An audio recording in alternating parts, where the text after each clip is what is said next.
Hello listeners, welcome back to my channel. Today we will be listening to a beautiful classic, The Secret Garden, by Frances Hodgson Burnett, read by T.R. Reading Nook. Sit back, get comfy, and enjoy. Chapter 1. There is no one left. When Mary Lennox was sent to Miss Elthwaite Manor to live with her uncle, everybody said she was the most disagreeable-looking child ever seen.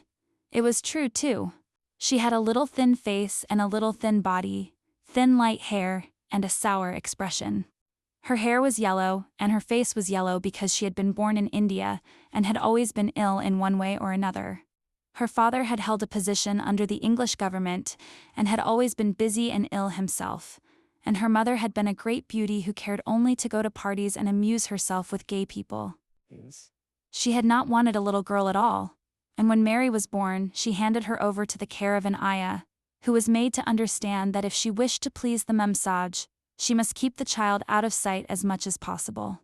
So when she was a sickly, fretful, ugly little baby, she was kept out of the way, and when she became a sickly, fretful, toddling thing, she was kept out of the way also. She never remembered seeing familiarly anything but the dark faces of her ayah and the other native servants, and as they always obeyed her and gave her her own way in everything, because the memsahib would be angry if she was disturbed by her crying. By the time she was 6 years old, she was as tyrannical and selfish a little pig as ever lived.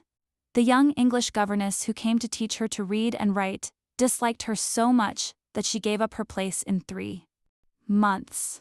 And when other governesses came to try to fill it, they always went away in a shorter time than the first one.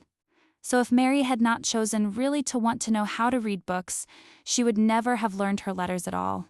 One frightfully hot morning, when she was about 9 years old, she awakened feeling very cross, and she became crosser still when she saw that the servant who stood by her bedside was not her ayah. "Why did you come?" she said to the strange woman. "I will not let you stay. Send my ayah to me." The woman looked frightened, but she only stammered that the ayah could not come, and when Mary threw herself into a passion and beat and kicked her, she looked only more frightened and repeated that it was not possible for the ayah to come to Missy Sahib. There was something mysterious in the air that morning. Nothing was done in its regular order, and several of the native servants seemed missing, while those whom Mary saw slunk or hurried about with ashy and scared faces. But no one would tell her anything, and her ayah did not come. Streya was actually left alone as the morning went on, and at last wandered out into the garden and began to play by herself under a tree near the veranda. She pretended that she was making a flower bed, and she stuck big scarlet hibiscus blossoms into little heaps of earth, all the time growing more and more angry and muttering to herself the things she would say, and the names she would call Sadie when she returned. "Pig, pig, daughter of pigs," she said, because to call a native a pig is the worst insult of all. She was grinding her teeth and saying this over and over again when she heard her mother come out on the veranda with someone. She was with a fair young man, and they stood talking together in low, strange voices. Mary knew the fair young man who looked like a boy. She had heard that he was a very young officer who had just come from England. The child stared at him, but she stared most at her mother. She always did this when she had a chance to see her, because the memsahib, Mary used to call her that oftener than anything else, was such a tall, slim, pretty person and wore such lovely clothes. Her hair was like curly silk, and she had a delicate little nose which seemed to be disdaining things, and she had large laughing eyes. All her clothes were thin and floating, and Mary said they were full of lace. They looked fuller of lace than ever this morning, but her eyes were not laughing at all. They were large and scared and lifted imploringly to the fair boy officer's face. "Is it so very bad? Oh, is it?" Mary heard her say. "Awfully," the young man answered in a trembling voice. "Awfully, Mrs. Lennox. You ought to have gone to the hills 2 weeks ago." The memsahib wrung her hands. "Oh, I know I ought," she cried. "I only stayed to go to that silly dinner party. What a fool I was." At that very moment such a loud sound of wailing broke out from the servants' quarters that she clutched the young man's arm, and Mary stood shivering from head to foot. The wailing grew wilder and wilder. "What is it? What is it?" Mrs. Lennox gasped. "Someone has died," answered the boy officer. "You did not say it had broken out among your servants." "I did not know," the Memsav cried. "Come with me, come, with me." And she turned and ran into the house. After that, appalling things happened, and the mysteriousness of the morning was explained to Mary. The cholera had broken out in its most fatal form, and people were dying like flies. The ayah had been taken ill in the night, and it was because she had just died that the servants had wailed in the huts. Before the next day, 3 other servants were dead and others had run away in terror. Was panic on every side and dying people in all the bungalows. During the confusion and bewilderment of the second day, Mary hid herself in the nursery and was forgotten by everyone. Nobody thought of her, nobody wanted her, and strange things happened of which she knew nothing. Mary alternately cried and slept through the hours. She only knew that people were ill and that she heard mysterious and frightening sounds.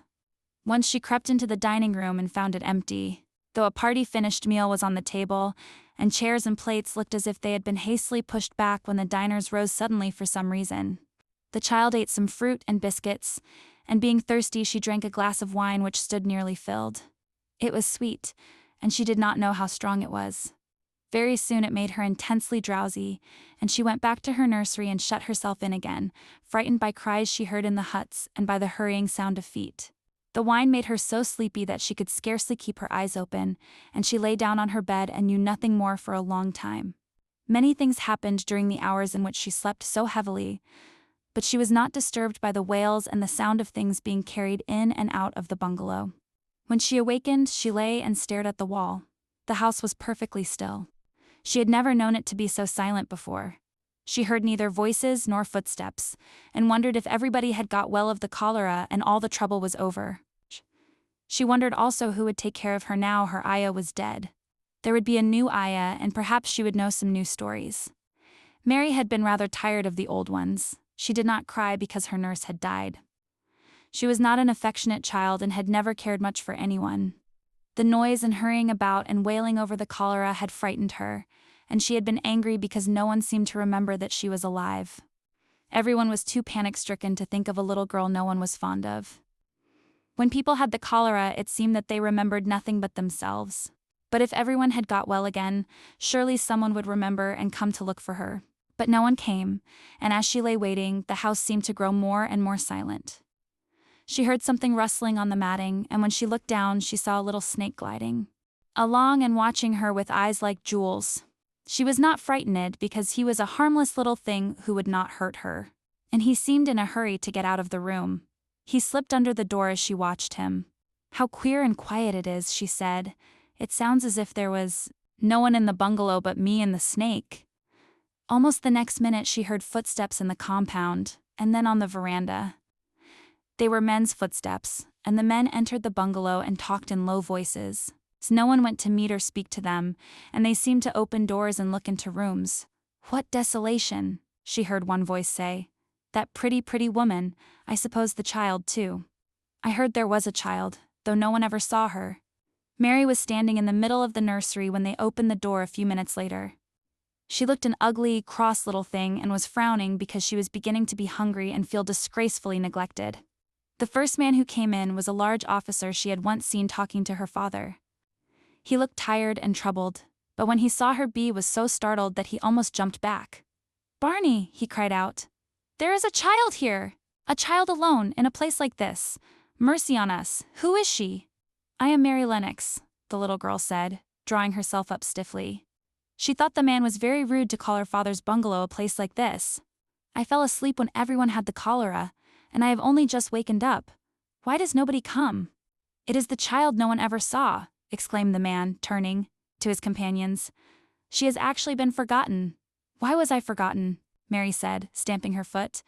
"Why? Does nobody come?" The young man, whose name was Barney, looked at her very sadly. Mary even thought she saw him wink his eyes as if to wink tears away. "Poor little kid," he said. "There is nobody left to come." It was in that strange and sudden way that Mary found out that she had neither father nor mother left, that they had died and been carried away in the night, and that the few native servants who had not died also had left the house as quickly as they could get out of it. None of them even remembering that there was a Missy Sahib. That was why the place was so quiet. It was true that there was no one in the bungalow but herself and the little rustling snake.